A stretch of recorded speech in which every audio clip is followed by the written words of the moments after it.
name's Tim Cartmel. I'd like to thank you for buying our tape. This tape is on Qina. It's the Chinese art of leverage.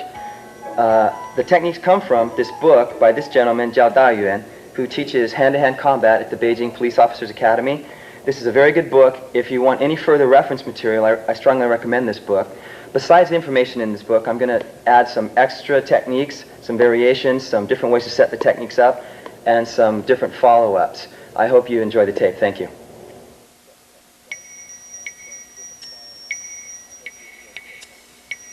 All right, first let's talk about the definition and the different types of Qina. Qin means to lock, so it's referring to locking the opponent's joints up for various holds and leverages. Na means to seize. Na refers to grabbing someone on pressure points or blood vessels or choking. It also refers to striking vital areas of the body. So the art principally involves strikes to vital areas, locking up the bones, and then subsequent follow-ups like throwing. You use Qina in conjunction with the striking and throwing arts.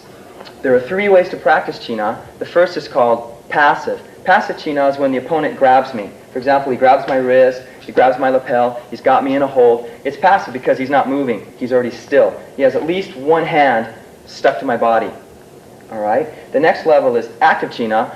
Active Qina is when we start at a distance and my opponent attacks me, and I try to go straight into my technique. It's a little bit more difficult. Most of the techniques on this tape are from active Qina, a little bit higher level. Any technique that I do from a blow or a kick can also be done from a grab, and you can do that on your own.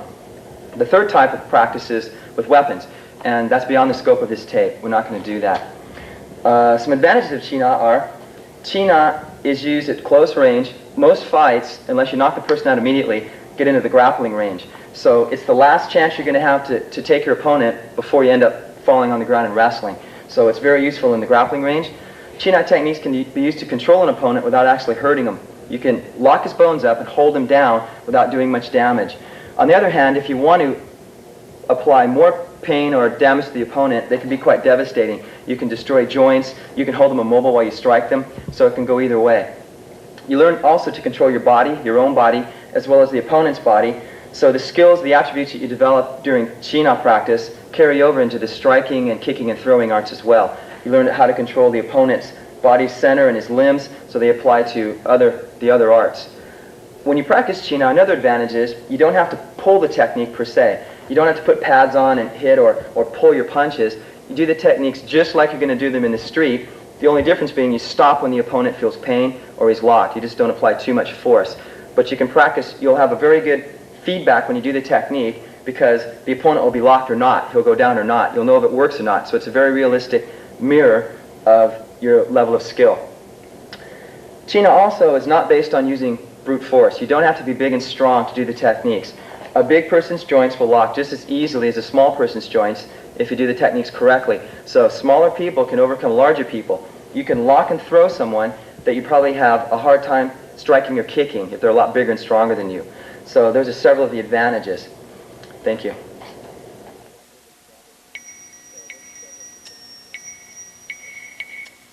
Now let's talk about the basic principles of the techniques and the anatomy. The first and probably most important rule is called non-opposition of force. I never want to use force against force. I always assume my opponent is stronger than me. So all these techniques are based on getting a superior angle and a superior leverage to apply them. When you're practicing, if you're trying a technique and it's not working and you're using force, it's not working. You want to figure out why it's not working or change. You don't want to add energy to something that's not working anyway. So remember that when you practice, you don't want to use any force on the opponent. They should be very, very easy to do. Okay. Let's talk about the joints. When you're doing a joint lock, usually you're going to twist or bend various joints at about a 45-degree angle. That usually it's going to be along two axes at once. For example, if I turn Glenn's wrist this way on this axis, it's the way his wrist and forearm move. If I bend his wrist up and down this way, it's the way it naturally goes. But if I pull it at 45 degrees, it immediately locks into a center. Okay? So most of the techniques, I'm going to make reference often to moving the joint around two axes at once. And that's what I'm talking about. Usually it boils down to going at a 45-degree angle, not straight or around this axis. Okay. Twisting a joint has the added benefit that the joints are very resilient along the axis they're supposed to move on. They have very, very little resistance when they're turned off those axes. So besides the fact that it locks his bones up quicker, it hurts more. You can do more damage. When you're doing locking techniques, the idea though is not to just to cause pain. A pain hold might hurt, but if the opponent's bones aren't locked, he can still follow up or hit you back or get away. For example, if I grab Glenn's wrist here and I twist it really hard, it might hurt, but he can still hit me. His hands are free, he can move his feet. A good technique, pain is secondary. If it hurts him, all the better. But the goal of the technique is to lock him into his center, his hips. Once you lock into someone's hips, it takes his base out. Now Glenn can't hit me. Now this might not necessarily hurt, but he's locked. Now I can follow up or pin him or hit him. That's the idea. So when you're practicing with your partner, you're training, the question to ask is not does it hurt? The question to ask is, are you locked? Can you move? Can you escape? If he can't, it's a good technique. If it just hurts and he can still move around, it's a bad technique. You're not controlling his center. The way you control the center from a joint is called sequential locking. Or chain locking. You lock from one joint to the next joint to the next joint, all the way down through into his hips. So for example, if I twist Glenn's wrist far enough, it starts to turn his forearm bones, that locks into his humerus, that locks into his shoulder, down his spine, and all the way to his hips. That's how it's going to work. So twisting the wrist outward, inward, pressing on his elbows, and the lower half is the same. You have to lock into the center. We'll talk about that a lot more when we do the techniques. Sometimes you get what we call a partial lock. You'll lock up the top half of his body, but not the bottom half. Then you bring your legs into play. For example, if I have Glenn's arm in this kind of position, I have a pretty good lock on his upper body, but he can still move his feet. He can get out of it. Okay? So what I need to do is, as I'm locking the top, I use my leg to lock the bottom and move his base. Now his hips are locked from above and below, and he can't move at all. So oftentimes, we'll talk about using your legs to destroy his base. Okay? Locking from above and below. Another important principle of Qinghai are levers. Qinghai techniques primarily use first and second class levers. A first class lever is like a seesaw. So, for example, if I'm going to do an arm bar, an arm break on Glenn, I pull here, here's the fulcrum of my arm here. The farther down the forearm I get, the longer here, the more leverage I get. So obviously if I grab Glenn by the forearm and push here, I get no effect at all. There's no lever. But if I grab him down the lever, a little bit of force has a big effect on his body. So we're going to talk about those levers and getting the longest forearm that we can get when we apply our force. Second class levers are like a wheelbarrow. So for an example here, if Glenn's here, say I want to pull him over backwards. If his heels are the fulcrum, his entire body is a lever. The farther up that I pull backwards, the easier it will be for me to pull him down. If I pull Glenn from his knees, it's going to be very hard. The higher up I get, the easier it'll be. If I pull Glenn from his forehead, it's easier to throw him down. Okay? So we'll talk about that during the techniques. I just want you to be familiar with the terminology. We're going to talk about getting on the end of his levers when we do techniques. All right. Remember, when you're practicing, not to use brute force, always try to lock his skeletal structure. Okay? And control him from wherever your point of application is, all the way into his hips. Joints are usually bent at 45-degree angles around two axes, and we're going to use correct leverage, meaning the right angle and get far down the lever arm.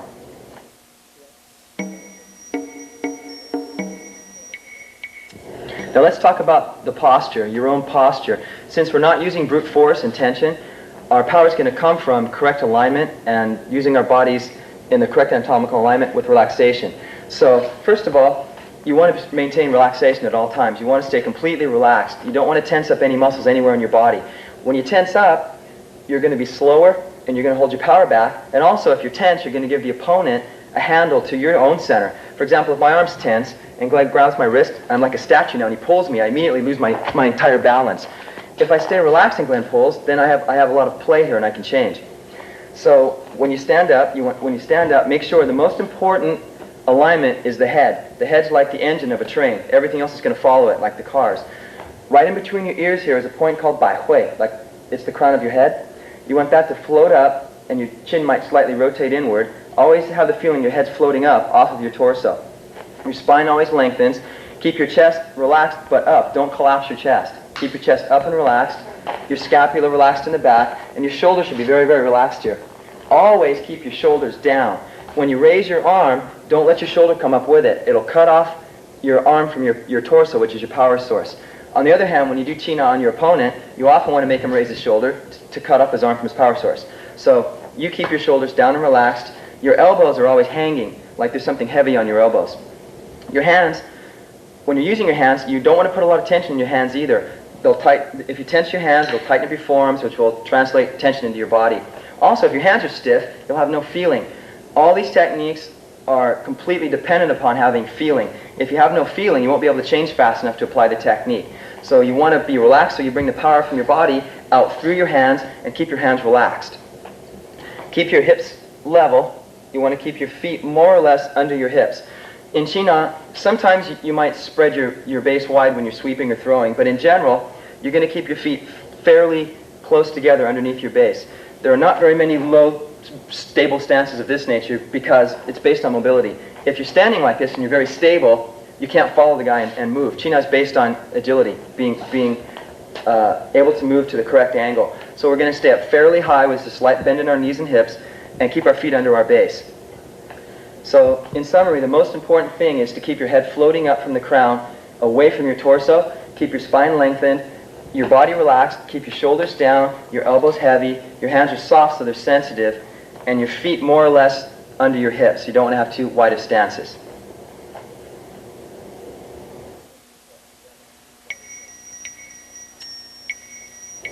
Now let's talk about how you set up the technique. The best technique in the world is useless unless you can set it up. You have the opportunity to apply it. So with Qina techniques, what you want to do is not use force against force. If you use brute force against force, your opponent will tense up and it'll be very hard to apply techniques. So, for example, if Glenn punches me and I stay here and I block right into him, I don't get hit, which is good, but I put him right back into his base, into his feet. He tenses up and now I'm fighting. It's going to be almost impossible for me to apply some kind of a leverage from here. All right? So say Glenn throws like a roundhouse punch. If I stay here and block and try to grab him, he can hit me again and he's very, very stable. What Qina likes to do is get out of the way of his force. It's called moving off the attack line. When Glenn comes in to hit me, his torso is going to be moving towards me. I'm not so much concerned about his hands as much as I am about the flow of his force, which is his whole body coming forward. So if Glenn steps in to hit me, I move off the attack line and let his force go past me. That way I can connect with him without disturbing his force. Okay? If he throws his punch, I might step out and block up. It doesn't matter really how I block as long as I get out of the way. Now, I can go forward also. I can slip the punch and move forward, but I'm not stopping his force. As soon as I stop his momentum, he goes right back into his feet and tenses up. When you're blocking his arm, you want to connect with his arm. You want to redirect the force and then catch hold. You have to obviously be grabbing someone to do a leverage technique. When Glenn hits me, I don't want to move out of the way and knock his arm away like that either. Now I have to jump in and try to grab him again. I wasted time. Now if you want to strike him and keep hitting him, it's fine. But if you want to get a hold and do a leverage on him, you have to be able to get a hold. So don't block hard and knock his hand away from you and then reach out for it again. You've wasted time. It also will put him back into his feet. Okay. Redirecting the momentum is what you want to do. So for example, Glenn steps in to hit me, I move out of the way, and I roll with his arm. I touch and I move with him until he runs out of momentum. Then it's very easy to connect. He's not moving anymore. There's no relative motion here. I just catch hold. Like we said in the last section, don't use a lot of power. Even if I get a good angle, I redirect his momentum, and I grab real tight. Again, now he can resist against me, and we're struggling. So catch hold lightly and hold. You want to lead him from there. You don't want to grab him and try to apply force from the point of contact. So Glenn hits me again, I move out of the way, I redirect his momentum, and I catch hold. Now you can do that. If he throws it again, I could be moving forward and doing that, but that's going to be the general rule. Move your feet and get out of the way, off the attack line, get out of the way of the brunt of his force. When you block, redirect and connect, don't knock his blow away from you. If he's grabbing you, if you're already close and he's grabbing you, the same principle applies more or less. I want to get out of the way of his center and stay away from whatever hand's free. This is his dead hand. This can't do anything to me. Now it's just holding me. This is the hand he's going to hit me with, or he might kick me. So again, I view this as, if this punch coming, I want to move away from that side and do whatever technique we're going to do. So if someone gets a hold of you, or even with both hands, if you grab him with both hands, I can still move to the side and put him in a inferior position and then do my technique. It's important that if someone grabs you, don't immediately grab his hand and try to apply a leverage. It's not going to work from here if his arm's stiff and he's strong. He'll just push me backwards and start hitting me. I'll lose my balance. So the first thing to do, even if you're grabbed, is to get the correct setup. So we're going to be moving off his attack line, maybe pulling his body out, striking him, and then doing the leverage. So the same principle applies from dead hand Qina when he's touching you, or live hand Qina when he's striking you from a distance. We'll go over this in much greater detail during the techniques.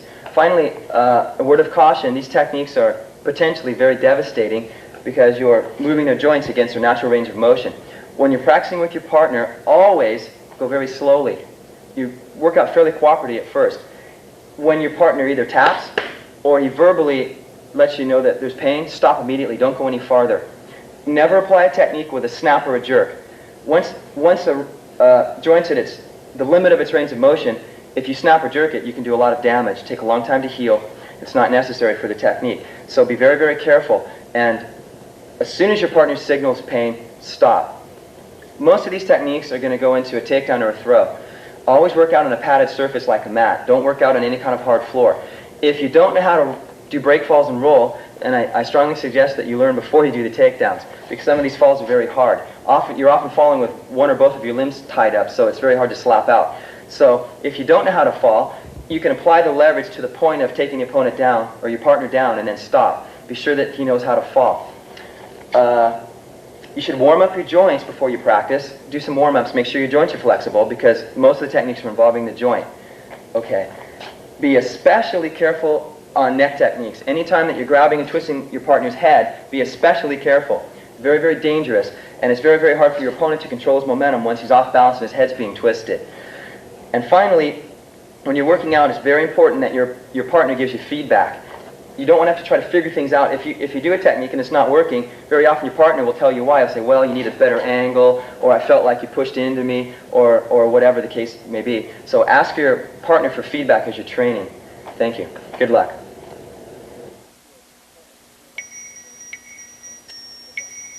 This technique is called the cowherd leads the ox, and what it's referring to is I'm the cowherd and my opponent's the ox, and I'm going to lead him forward and over into a throw. This is a Chi-Na technique that's done on the head, so be very, very careful when you pull. How it works is this. I'm going to have Glenn's arm left to left or right to right from the outside. I'm going to reach under here. In the book, he pushes here on a point right above the collarbone called Cheopan, and there are nerves in there that often cause the opponent's legs to buckle. But I'm going to modify it a bit, because if someone's built like Glenn, they have a lot of thick muscle here, it's very, very hard to find that point or get a hold there. So we're going to shoot our hand up and grab behind the base of his skull here like a half Nelson hold. Okay, don't grab low, grab right up at the base of his ear so he can pull his head forward.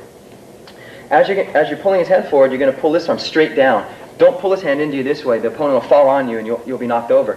So keep this hand going straight down between his legs. Roll this hand this way so that his head goes out and then back under his own crotch. As you do that, once he loses his balance, we're going to slide this right foot in on the toe and then snap our heel down to cause his back leg to flip out backwards. So when you do it all at once, from this position, pull down, out and around and sweep. The opponent will fall right here in front of you. Okay? All right, let's do that one more time. So pull down. You have a half Nelson position. Pull down. Pull his head and arm first before you sweep. If you try to sweep too early, you'll just knock him backwards. He won't go over. So get this action going first and sweep. Okay? The follow-up is you hang on with your left hand. He falls here. Now you can just drop down and punch the opponent if you want to. If you want to pin him, his elbow is bending this way. I get the back of his elbow above the elbow on the humerus bone, right against my shin. And I put my weight in my left foot, and I pull his hand around between my legs. It'll cause him to roll over onto his face.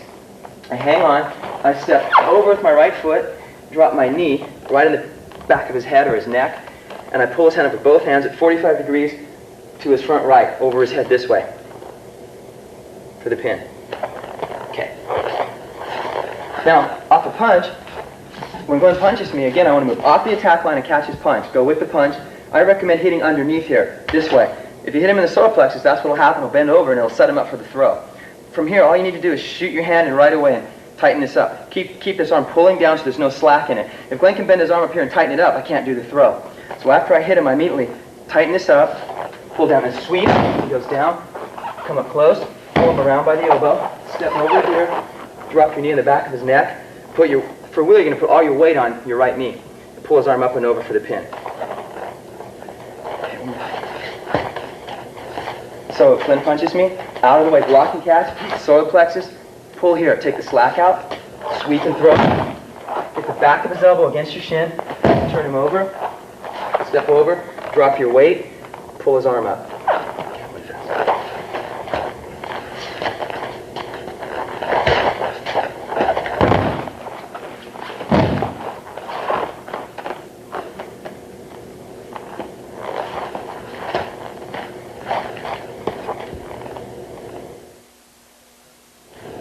This technique is called the celestial star falls to earth. The star they're referring to is the opponent's head, and you're going to take it down to the ground. This is also a neck twisting China. What you're going to do here is turn his head around 2 axes. So you're not going to turn it left and right, and you're not going to turn it up and down exactly. It's going to go 45 degrees this way, kind of an oblique circle. That immediately locks his neck into his hips, just like any good leverage should. So turning this way, he can turn around and hit you, right, or pulling backwards, he might be able to get out of it. But once you turn it at 45 degrees, it locks his head. From here, once we've turned his head, we'll have both hands here. We're just going to keep our elbow on top of him, be very close to him, and sweep and push his head. And he'll fall. Now when you practice, you have to be very, very careful that you don't use any force there. The opponent's neck will already be at the limit of its rotation. So again, your hand, like a backhand to the forehead here, hold on to his forehead. This is hitting in the chin this way. Turn it 45 degrees here, lock his neck. Make sure this elbow's down. Don't lift this elbow up and give him space to lift his hand to block. Don't stand back here and do it. He'll have space to use his elbow or hit you in the groin. So stand very close to him here. This elbow's down. Move your body around, sweep and push. And he falls. Okay? Off a punch, if Glenn hits me, I move off the attack line and block, and I'm going to hit him immediately, right in the nose. I can chop him in the eye, or maybe hit him with a backhand in the nose. I slide in directly and get a hold of his head and twist it 45 degrees, turn him, and he goes down. And once more, I step out of the way and hit. Okay? If he blocks with that hand, all I need to do is collapse my elbow and hit straight with my elbow in his eye or his nose, and then go into the technique the same way. So if Glenn hits me and he blocks here, move straight in with the elbow. Catch, twist, throw. Now some possible variations of this are, Glenn hits me, I go out of the way, I hit him, I get him here, I can hold him here, I can even change my grip. I can use my right knee to his back, I can knee him in the kidney. I can use my left knee up into his back, knee him in the kidney or the back of the head. Okay, from there. If he's leaning back, I can sweep this foot out. If I pull here and sweep, he'll go down. Also, when he's twisted here, if I shoot this arm over and step back here, I can choke him in a face-up choke, and then drop him after that. I can also strike with one hand and just let him go, and he'll fall.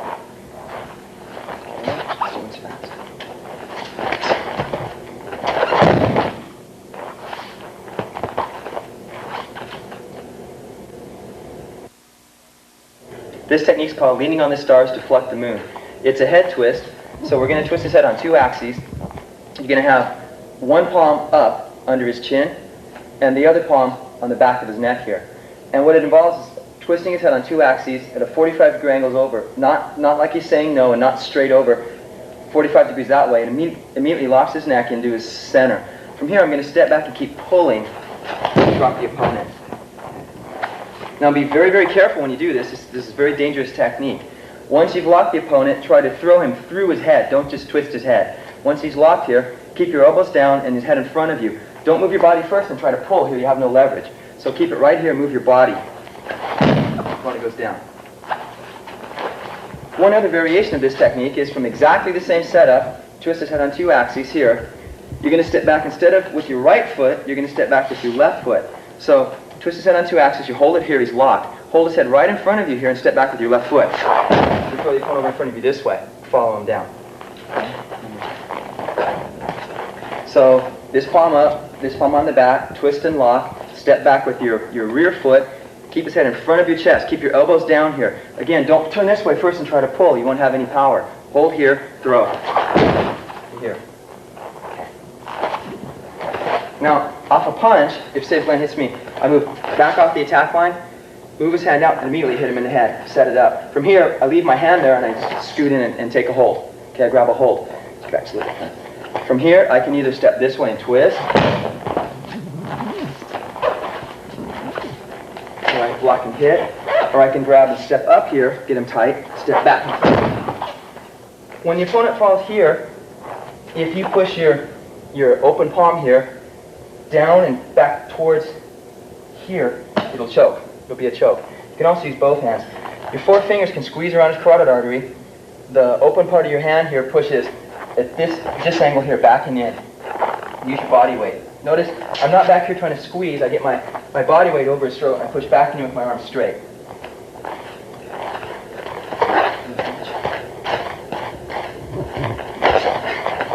Grab, twist, throw. Okay, be very careful with that. 4, throw, and you can choke.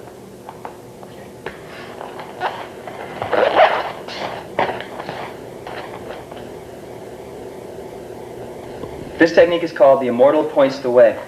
You want to hold your fingers curved like this and together. Keep them gently curved so that when you hit the opponent, they don't bend backwards and get hurt. Keep them curved. What you're going to do is poke him right in his armpit, right up in here. There's also a nerve plexus here at the top of his ribs there that's very painful. But this technique, we're going to poke up and in to his armpit. Now, there's no muscle or bone cover here, so it's very sensitive. It almost feels like you've been shocked. What it'll do is cause the opponent to lift his shoulder up, disconnecting his arm from his power source, and then I can take his arm in a chi-na and lock it, or I can hit him up high, and once his attention's up here, I can drop down low and do chi-na on his legs. Okay. Off a punch, if Glenn hits me, I slip and cover. This is called sealing the elbow. You don't want to step out to the side here, you'll be too far away to follow up. So as he comes in, I step forward, duck my head, and cover. His arm should go right over my shoulder. At the same time, I poke him in the armpit. He gets this reaction here. Now from here, if I keep my hands on, I can go into an armbar very easily because his arm's disconnected from his body. Or if he hits me again, if I hit in here, his energy's up, I can step in here and take him down my hip because he's thinking up. So it's a setup for other techniques. So once again, he punches me, slip and hit him right in the armpit. Stab your fingers in. You can take his arm, okay, or he hits me, I slip and hit. Make sure your weight's going forward here, not outward, forward as you slip. Once his energy's up here, if I just step in here and push his hip with my body weight, he'll go down.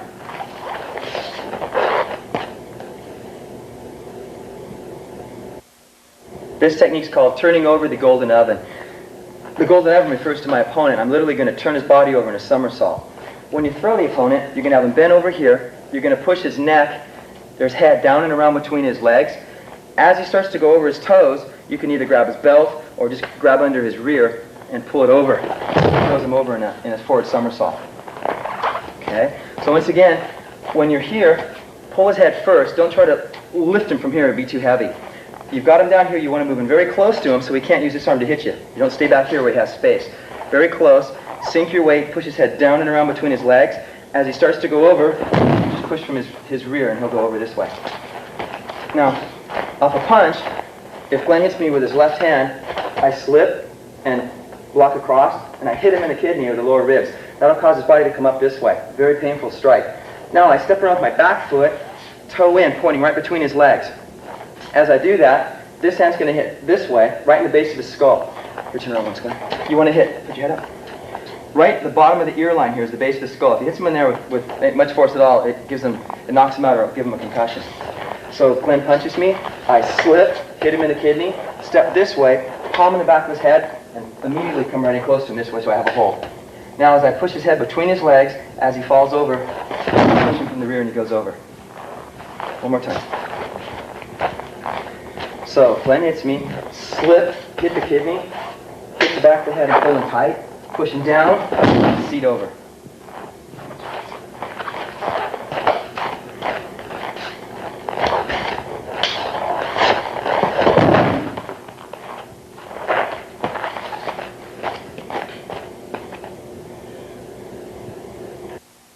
This technique is called opening the mountain and entering the door. It's a shoulder lock, and what it involves is rotating the opponent's arm outward this way. You want to bend his elbow about 90 degrees so it locks into his shoulder. You can either hold from the below or from above. You're going to back into the opponent and use your shoulder against the back of his shoulder as a fulcrum. Here, you keep your shoulder up and you pull down on his arm. Okay? Or if you grab underneath this way, you roll back and you can pull down the same way. You can't have the arm straight. It needs to be 90 degrees. Your shoulder has to be in position as a fulcrum. Don't squat and do it. There's no leverage. Keep your shoulder up. Pull his arm down. All right? Now, off of a punch, the opponent strikes me. I move off the attack line close. I can hit him here underneath, or I can slap him in the face. And I immediately rotate his arm up, catch on top of his bicep, and I move back into position, kind of like a horse stance. Now, if you want to throw the opponent from here, it's a very, very hard fall. You have him in this position, bend over and pull. Go clear over your back. Okay? Very hard fall, so be very careful if you try that in your training. Another option is, he hits me, I catch and hit him in the face, and I slap down here and roll my palm up. and step right back in to here. Now I lift my elbow, my right elbow, and pull down with my hands. That also causes a leverage. If you don't want to pull them clear over your back, or step this way a bit. If you don't want to pull them clear over your back because of the angle or whatever reason, just pull your head through, pull straight down. Pause here, okay? Drop in the air and you can pin him momentarily and strike. All right, let's do that variation. So Glenn hits me, I move out of the way, I hit him here, or I hit him up here, or I hit him up here, okay? In this variation, once again, I'm hitting above, slapping and rotating this way, slapping and rotating. Step toe in with this foot, then back underneath here. Lift up with my elbow, pull down with my arm for the leverage. Bring it over my head, drop straight down. There.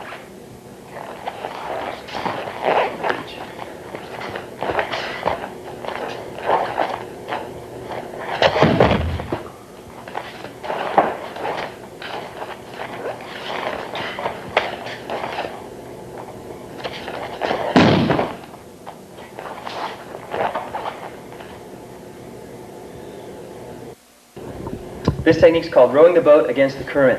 You're going to use the opponent's arm as if it's the oar or paddle of a boat. And it's as if you're rowing it this way. And that's going to cause him to bend forward. When you do this move, you have a straight grab on his wrist. You can get it from the inside if you like, this way. Your other hand hooks over the top of his shoulder, and you hook your 4 fingers on the back of his muscle here. Now, if Glenn tenses his arm up, it's going to be very hard to move it into him. So what you need to do is leave this arm relaxed, drop it down, then up, all right, like you're rowing. So if he tenses his arm, and I pull down first, it becomes very easy to get this position. Now his shoulder's locked, okay? And I have several options. You can use your knees and knee him. Be careful if you knee him in the face, not to knee him in the teeth, he'll cut your leg. So knee him in the side of the head or in the body. If you step across this way, 45 degrees, then turn, and just throw the opponent down. So I grab here, you row it up. Another option is the back of your palms on the back of his hand. Keep contact and keep the slack out here. Wrap your elbow around and squat down. Keep it tight in here and just walk straight forward. The opponent goes down, okay? Drop down beside him. In reality, you can drop your knee on his back to get some weight on him. Put his wrist on the outside of your neck. Keep this here on the back of his elbow so his arm doesn't bend. Put your right hand right on the ground by his face here. So this is wrapped around his shoulder. Lean 45 degrees over his head. And it's a very painful shoulder lock, okay? It's good to put some weight on him with your knee. It can be done beside the opponent also, but you get a little extra hold if you get your knee on his back. All right?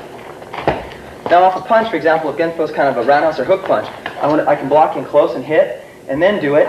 Or if he hits me, I can move back out of the way and hit at him. From here, I go directly into the rowing motion. I can use my knees, or if I want to pin, I wrap my elbow, take him down, drop down with him. In reality, you can drop your knee on him. Hold his elbow here with this hand so it doesn't bend. Put on the side of your neck, wrap that around, put it flat on the ground with some weight on it so this is solid. Lean up over his head. Okay.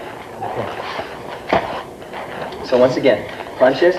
1, 2, row, wrap, take him down, follow him down, hand goes on the ground, lean up over his head for the pin. Good.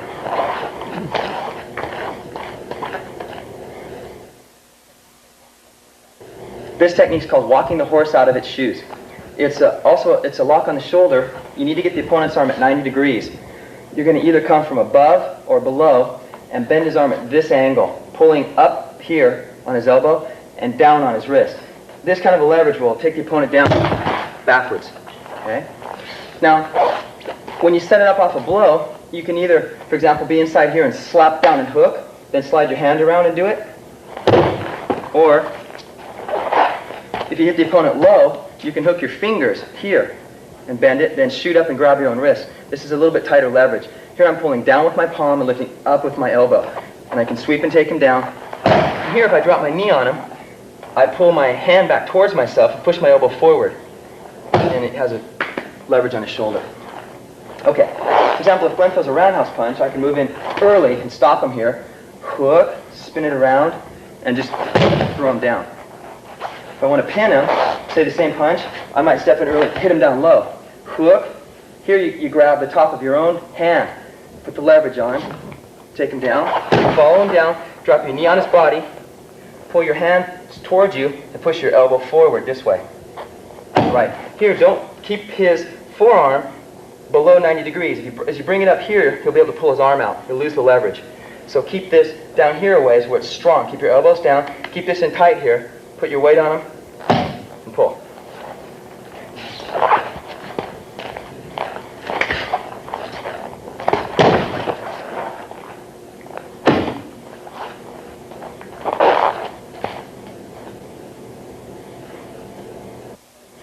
This technique is called pushing the cart with a single hand. So my opponent is like a cart, and I'm going to use one hand to push him over and take his balance. So I have my hand on my right hand on the top of his left. I need to keep my elbow below his elbow. I lock it here. I'm hooking with my fingers. I'm pulling back with my hand. I'm pushing forward with my elbow, only enough to take the slack out of his arm. So this is locked straight. I keep pulling his arm away from him so it's straight down here. If the opponent pulls his arm up in here, you can't do it. So keep it extended and locked here. Now I step my right foot in behind him and bend my knee to buckle his base. At the same time I lean into him here, okay? It takes his balance away. Now you can use that as a setup for other techniques. I can take his balance, maybe pull and sweep, all right? You can take his balance here and then hit him or just push him down, okay? Another variation is exactly the same setup. Hook here with your fingers, push your elbow forward to lock his arm, so it locks into his shoulder. Shift your weight to this foot. Lean in with your shoulders. It's a shoulder stroke to move his weight and step back and beside his leg, and he'll fall back this way. And then you can turn and follow up with a strike. So this variation, hook your fingers, pull back and push your elbow forward to lock his arm. Keep pulling it away. As you do that, start to lean in. Get your shoulders moving in. Sweep your foot, and he goes down. All right. Alpha punch. If Glenn punches me, move out of the way and just catch his arm. If the opponent extends his arm out, you can just move directly in, take his balance away, okay? Or, if he hits me again, same thing, if I catch it here, I've extended, I'm in this position already, I can lean in, sweep his leg. Okay.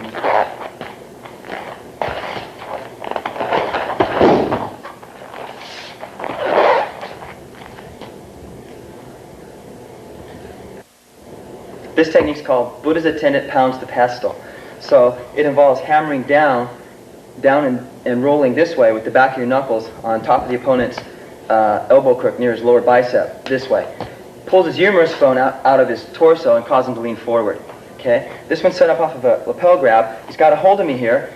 Like we said at the beginning of the tape, I don't want to stand here and start doing leverage because he's got a good position. He's going to hit me with his other hand. So what I do first is I'm just going to gently kind of trap his hand against me so he can't get it away.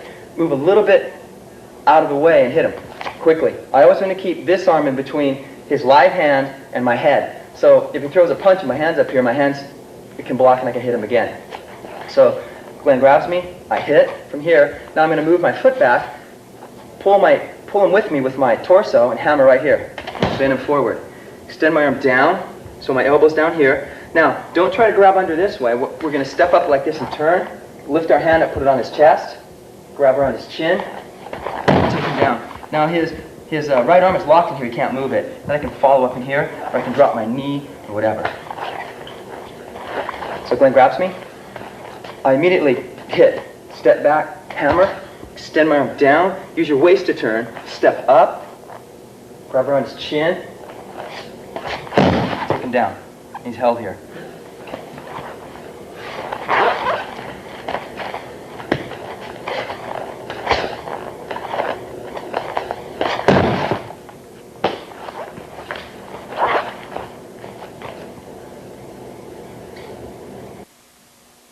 This technique is called Jotang, shoulders his sword. So I'm going to treat the opponent's arm as if it was a very large sword that I'm going to lift up and put on my shoulder. I have a hold of his wrist from the inside. I'm going to step in first and break his arm, do an arm break. And as I do that, how I want to do it is extend his arm out so there's no slack in it. I keep it away from him. I'm going to step in like this and rotate my forearm right behind his elbow here. Okay? So if you hit straight like this, it's a hammer, it might hurt, but it's very hard to actually hyperextend the joint. As I pull back this way, I turn my body and I rotate there. It's easy to hyperextend the elbow or break the arm. So I have his arm here, I step in close, don't hit with your arms, turn your waist, pull your right hand back, your left hand comes forward and rotates. Now from here, keep your arm where it is so he can't bend his elbow. Lift, step back into the opponent, and you put his upper arm on your left shoulder, slide his hand your left hand down to grab his wrist, stand up straight, twist his wrist outward and pull down, okay? It's another elbow lock. From here, it's been broken basically twice.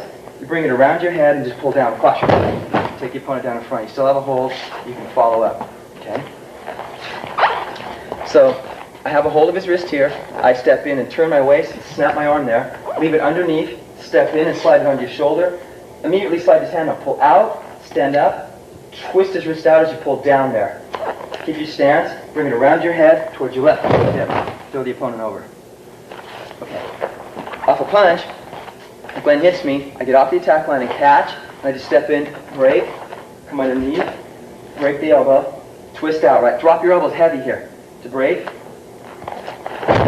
throw them around.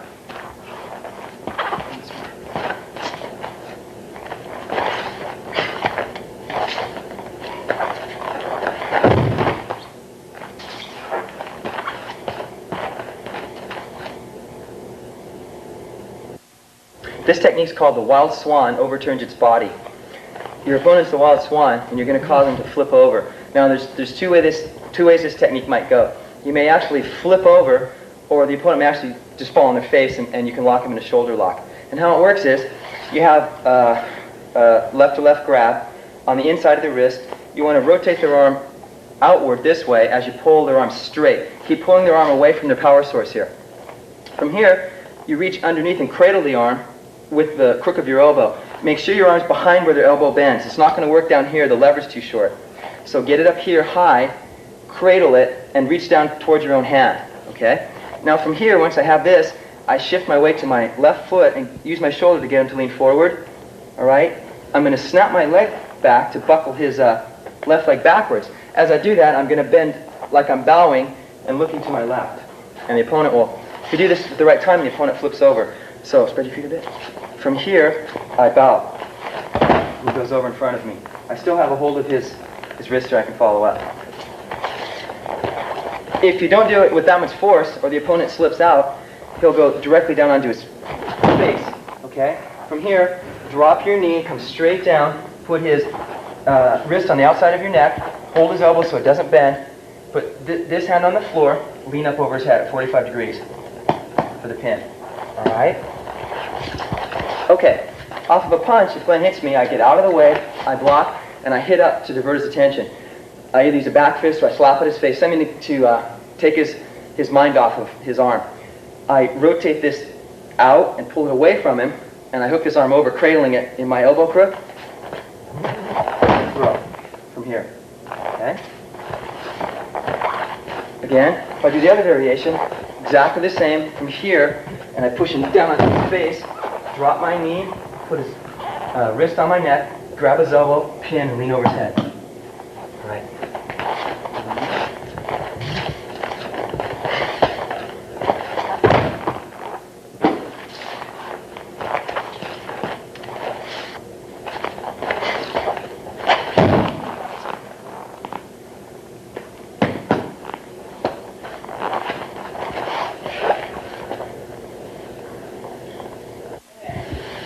This technique is called helping the rein to beat down on the injured.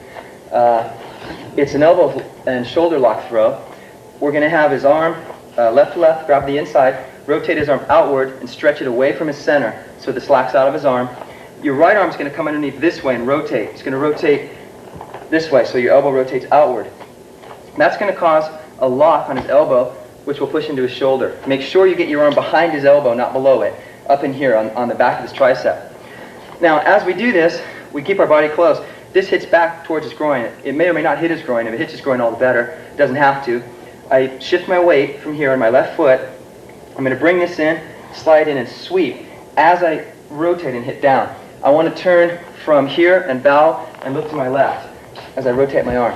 So when you do that quickly, throws the opponent over. Now from here, hang on to his arm. We go into a pin. It's very, very difficult to pin someone face up. So from here, when you have the opportunity, his hands here, step your right foot in here, next to, very close to his body, slide your left foot back. As you do it, you're going to slap with your right elbow behind, with your right hand behind his elbow, and pull him over onto his face. To keep his arms stretched up, he's just fallen.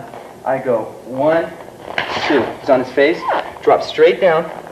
Put this on the outside of your neck. Hold his elbow. Put your palm down. Lean up over his head. Okay? Now, in any pin like this, you can hang on to the guy and hit him with this hand, or you can just use some pressure and hold and hit with this hand if you have to, or the pin alone will hold him down. So you have his arm. Grab on the inside. Make sure you rotate his arm out away from him here. If Glenn bends his arm and keeps it tight here, you'll never be able to get any leverage. So you have to keep it twisted out and away. Step in. You're going to rotate, sweep, bow here.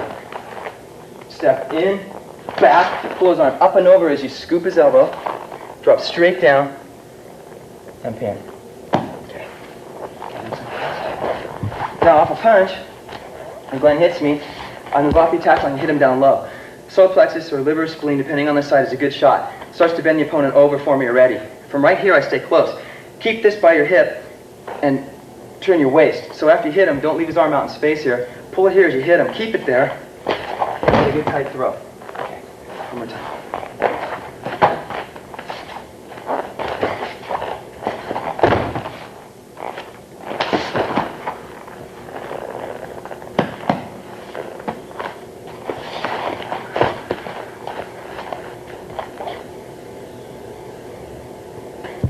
This technique is called changing the dipper and moving the stars. It's an arm bar. You're going to catch the opponent's wrist inside your elbow crook here and hold it tight to your body. It's a very strong hold. Again, you're going to turn your body this way and rotate your forearm in behind his elbow, just a little bit behind where his elbow bends. When you rotate this way, it accelerates the force and causes your arm to snap out. So you're not pushing it, you're rotating it this way. It also pulls his humerus out away from his power.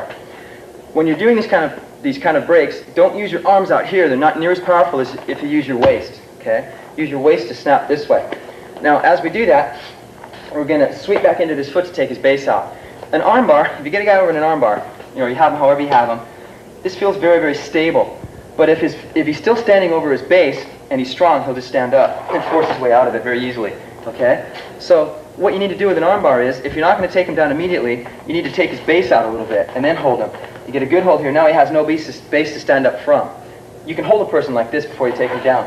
So be aware that even though he's bent completely over and his arm's locked, he can just get up if his base is solid.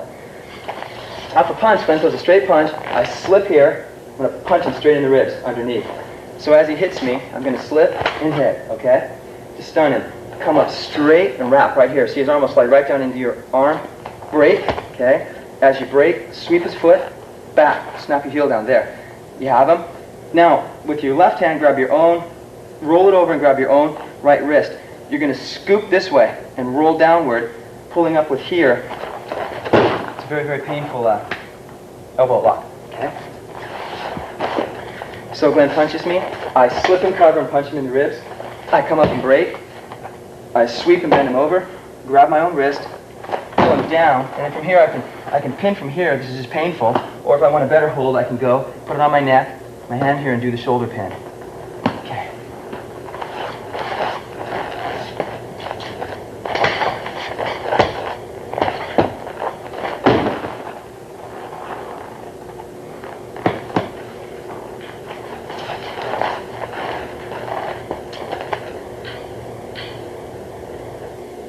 This technique is called the red apricot grows from the wall.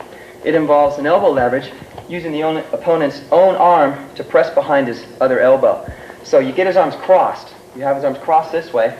You're going to pull with your right hand, pull his right arm out, take the slack out of his left arm, then bend it at the elbow, and push it right behind his left elbow here. You need to keep this straight and the underneath arm bent. Pull back with your left hand and push right into his center with your front hand. And it makes an elbow lock right into his center. Okay. The idea here is not to try to break his arm, it's to take the slack out. So the little bit of pressure here locks his elbow and pushes right through his center so he falls. All right? Now, off a punch, Glenn hits me. If I move back, say, and block, and I hit at his face, this is very common. He blocks up. It's easy for him to block there. I immediately drop my elbow and pull this across, wrap this in tight, and I move my body in so I have him here. Now, if I want to project him away, I can just push him. If I want to throw him down very hard, I hold his hands here, I slam him on the ground. Okay? Now, he can't slap out of this, so be very careful when you practice. From here, if I want to follow up, I drop my weight on his stomach here, pull his hands across, this way, so there's slacks out. Press with one hand here. Now this isn't going to pin him very long, but it's going to hold him long enough for you to follow up with your hand if you want to hit him. However you want to hit him from here, or choke him, punch him, all right? Pulling his hands across, drop my hand on my weight on my knee, and then follow up. It's a very far superior position. So Glenn punches me, I move out of the way and catch, I hit, he blocks, I pull his left arm down and push his right arm up, and I move my body in. Don't do it from back here, he'll be able to pull his arms out from there because you have no weight behind it. So from here I move right up in, get my body close, sweep, slam him on the ground, drop your knee, spread his arms. You can hold with either hand. Hold him for a second, follow up.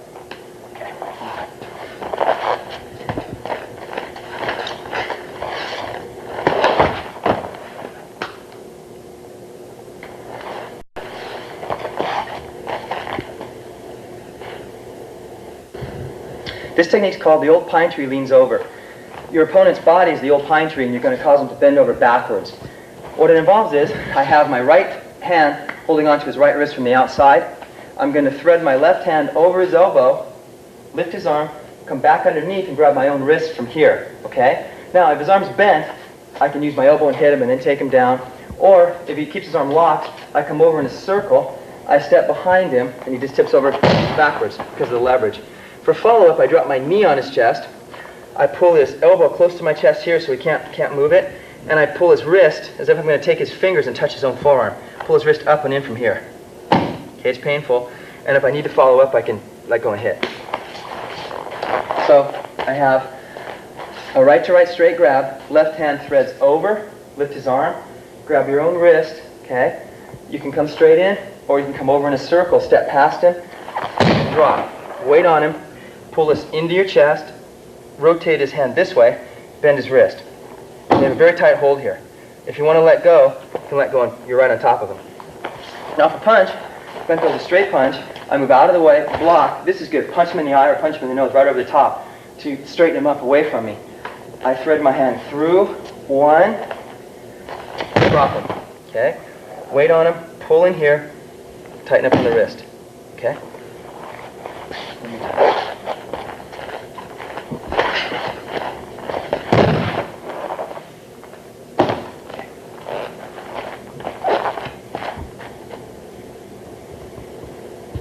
This technique is called the golden dipper rolls over. The dipper here is like a water dipper. It's talking about your opponent's arm. What this technique entails is having his arm a little bit bent. You want to bend him over into an arm bar. Now, if someone makes their arms stiff here and very tight, it's almost impossible to push them over if they're strong. So what we're going to do is we're going to use our whole body underneath and stand up with our legs to lift their shoulder, push towards their head, and then back. And that'll bend them over into an arm bar. So rather than trying to fight and force up under here, we use our entire body to lift it up and then pull it back down, okay? When you do this technique in the beginning, to loosen him up, it's an arm break. You have a left-to-left out grab on the outside of his wrist. You're going to step in, turn your waist, pull your left back, rotate your arm behind his elbow to speed it up. Use your body, snap his arm, step up with your outside foot, lift your elbow up and push it towards, as if his shoulder's going towards his ear, this way. Now from here, if you want to take him straight down, as you roll, you just sweep his foot and he'll go down in front of you. Okay? If you get here and the opponent doesn't go down, if you go to his front corner this way, pull a little bit, you fall very hard. Alright? So, I'm here, I move my body, I break, I lift up towards his head, sweep, he goes down, or, if he doesn't go down, if he's here, right, here he still stays fairly solid, his base isn't out. I go towards his front corner, not straight forward, not straight to the side. If I step this way and pull a little bit, he falls hard on his face. Okay, off a punch, Glenn hits me, I move up and out and catch, break, up, sweep, and he goes down. Now if you want to pin from here, drop your knee, foot's on the outside of your neck, hold his elbow, hand on the floor, lean up with your body over his head. All right. If he does it again, if I get here, I break, and he doesn't go down, I move forward this way, just step and pull. Pull him into the ground, and then you can pin just the same. One time.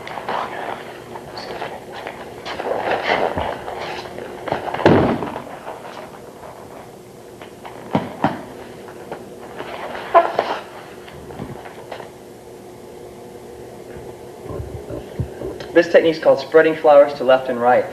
I'm going to have my opponent's, put your right foot in front. I'm going to have his body crossed. Say his right foot's in front, I have a hold of his left arm with my left arm. So I pull one arm, I pull his arm one way, and I'm going to sweep his foot the other way. Okay? Once you have an opponent in this position and you pull this way, he has no balance at all. If you don't trap his foot though, he'll step. He'll just be able to step over. Okay? If you stop his foot from moving here and pull, he'll fall down. So in this technique, when he has his right foot forward and I have his left arm, I'm going to grab his elbow and get a little bit of leverage on his elbow this way so it pushes his shoulder. At the same time, I'm just going to kind of trap and sweep his foot, and he'll fall. All right, off a punch, when he hits me, I move back out of the way and catch, and I hit him in the face. This is the perfect setup for this. From here, I just go directly in, throw him down. All right, so once again, it goes a straight punch, I move back and catch, right to right, pull down, hit right over the top. Immediately pull this way in. Don't let him get his arm back. As soon as he blocks, get his elbow and twist it over so it pushes his shoulder into his center there. This alone will take a guy down pretty hard. Okay. So, right punch, I move back and block, hit, move in, sweep, and it's a hard fall.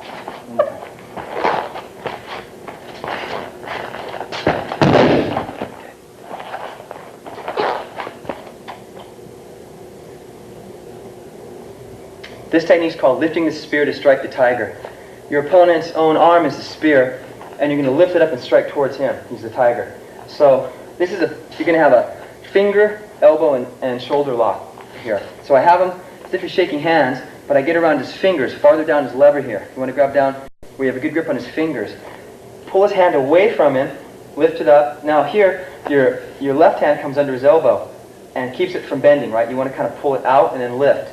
As you lift, you come back into him like his shoulders, you're stabbing his arm this way like it's a spear, and bend his fingers this way. So you have leverage here. If you don't use his hand here, he'll be able to move and drop his elbow. So when he's here, you need to hold this up into him.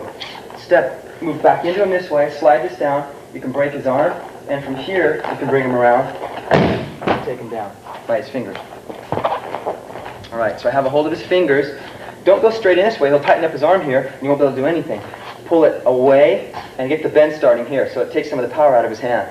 Away, lift his elbow, push it up here. Leverage his arm. Keep under here. Don't let his elbow go at any time. He'll bend it away. So keep the leverage under here. See my elbows down. I have my body lifting from underneath here. Move in, slide down, pull down and twist to break. From here, lift up, around your head, there. You still have the leverage on his fingers.